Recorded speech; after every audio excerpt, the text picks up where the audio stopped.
के लिए आप सभी को बहुत बहुत बधाई देता हूं, आपका अभिनंदन करता हूं। अच्छा, मेरा भी इसमें थोड़ा स्वार्थ है। एक तो मैं पिछले दिनों से लगा हूं कि मुझे 1 लाख नौजवानों को राजनीति में लाना है।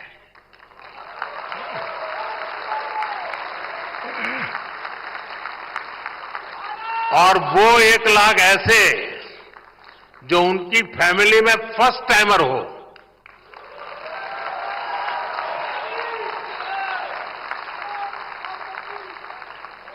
तो एक प्रकार से ऐसे इवेंट मेरी जो मेरा मकसद है उसका ग्राउंड बना रहे हैं। दूसरा मेरा व्यक्तिगत लाभ है। व्यक्तिगत लाभ ये है कि 29 में जो वोट करने जाएंगे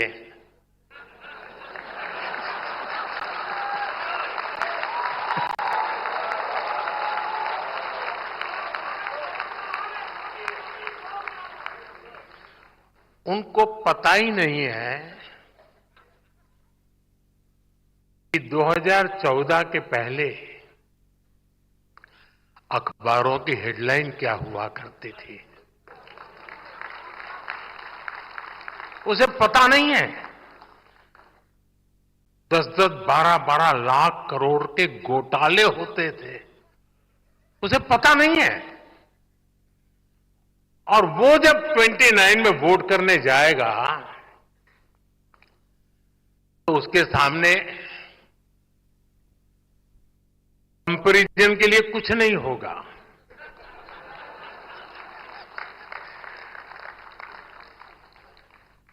और इसलिए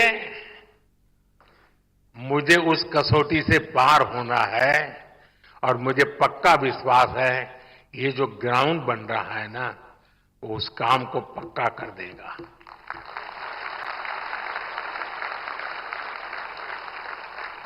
साथियों, आज पूरी दुनिया कह रही है कि ये भारत की सदी है। आपने नहीं सुना है?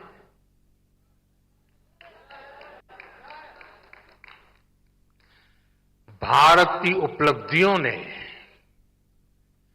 भारत की सफलताओं ने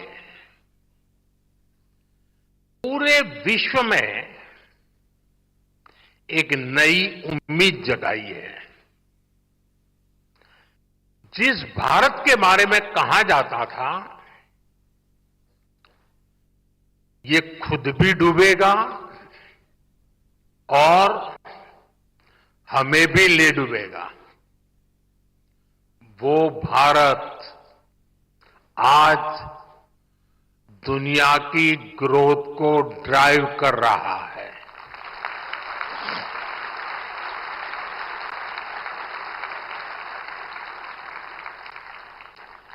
मैं भारत के फ्यूचर की दिशा क्या है,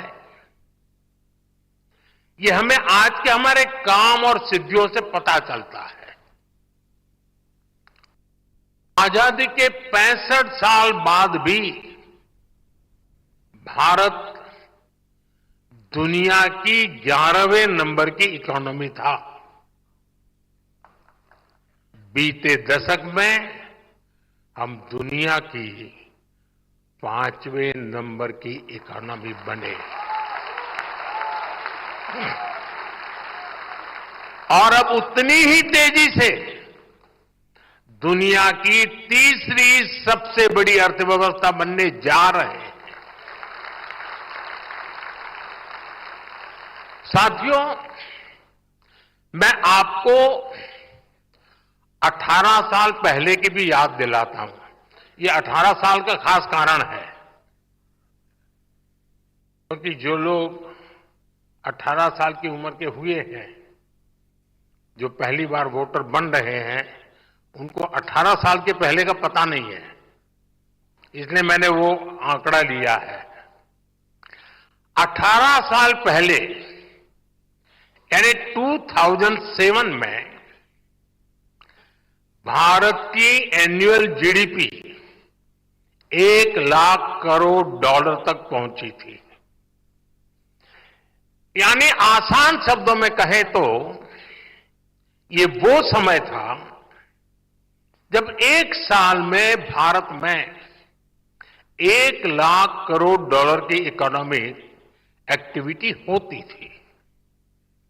अब आज देखिए क्या हो रहा है। अब एक क्वार्टर में ही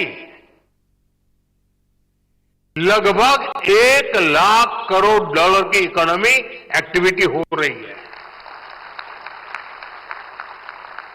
इसका क्या मतलब हुआ? 18 साल पहले के भारत में साल भर में जितनी इकोनॉमिक एक्टिविटी हो रही थी उतनी अब सिर्फ 3 महीने में होने लगी है। ये दिखाता है कि आज का भारत कितनी तेजी से आगे बढ़ रहा है। मैं आपको कुछ उदाहरण दूंगा तो दिखाते हैं कि बीते 1 दशक में कैसे बड़े बदलाव भी आए और नतीजे भी आए। बीते 10 सालों में हम 25 करोड़ लोगों को गरीबी से बाहर निकालने में सफल हुए हैं।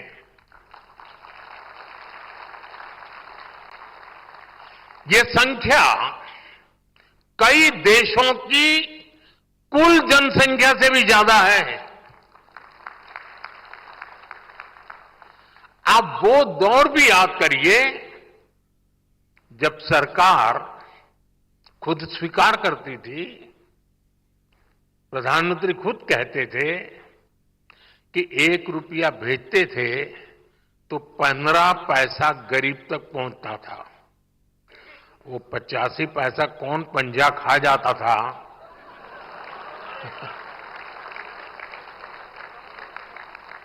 और एक आज का दौर है।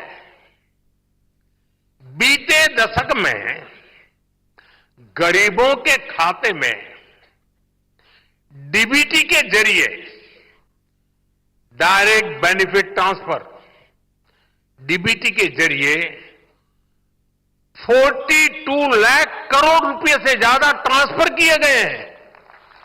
42 लाख करोड़ रुपए। अगर आप वो हिसाब लगा दें रुपये में से 15 पैसा वाला तो 42 लाख करोड़ का क्या हिसाब निकलेगा। साथियों, आज दिल्ली से 1 रुपया निकलता है तो 100 पैसे आखिरी जगह तक पहुंचते हैं।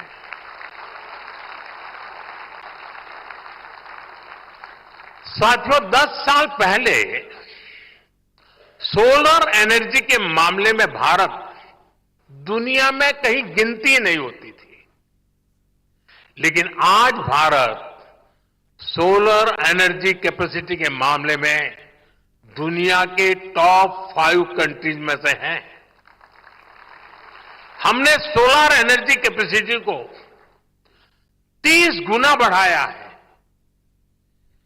सोलर मॉड्यूल मैन्युफैक्चरिंग में भी 30 गुना वृद्धि हुई है। 10 साल पहले तो हम होली की पिचकारी भी, बच्चों के खिलौने भी विदेशों से मंगाते थे। आज हमारे टॉयज एक्सपोर्ट्स 3 गुना हो चुके हैं। 10 साल पहले तक हम अपनी सेना के लिए राइफल तक विदेशों से इंपोर्ट करते थे और बीते 10 वर्षों में हमारा डिफेंस एक्सपोर्ट 20 गुना बढ़ गया है। साथियों, इन 10 वर्षों में हम दुनिया के दूसरे सबसे बड़े स्टील प्रोड्यूसर हैं, दुनिया के दूसरे सबसे बड़े मोबाइल फोन मैन्युफैक्चरर है और दुनिया का तीसरा सबसे बड़ा स्टार्टअप इकोसिस्टम बने हैं। इन्हीं 10 सालों में हमने इंफ्रास्ट्रक्चर पर अपने कैपिटल एक्सपेंडिचर को 5 गुना बढ़ाया है। देश में एयरपोर्ट की संख्या 2 गुनी हो गई है। इन 10 सालों में ही देश में ऑपरेशनल एम्स की संख्या 3 गुना हो गई है और इन्हीं 10 सालों में मेडिकल कॉलेजों और मेडिकल सीट की संख्या भी करीब करीब 2 गुनी हो गई है। साथियों, आज के भारत का मिजाज कुछ और ही है। आज का भारत बड़ा सोचता है, बड़े टारगेट तय करता है और आज का भारत बड़े नतीजे ला करके दिखाता है। और ये इसलिए हो रहा है क्योंकि देश की सोच बदल गई है। भारत बड़ी एस्पिरेशन के साथ आगे बढ़ रहा है। पहले हमारी सोच ये बन गई थी, चलता है, होता है, अरे चलने दो यार, जो करेगा करेगा, अपन अपना चला लो। पहले सोच कितनी छोटी हो गई थी। मैं इसका एक उदाहरण देता हूं। एक समय था, अगर कहीं सूखा हो जाए, सूखाग्रस्त इलाका हो, तो लोग, उस समय कांग्रेस का शासन हुआ करता था, तो मेमोरेंडम देते थे गांव के लोग और क्या मांग करते थे कि साहब अकाल होता रहता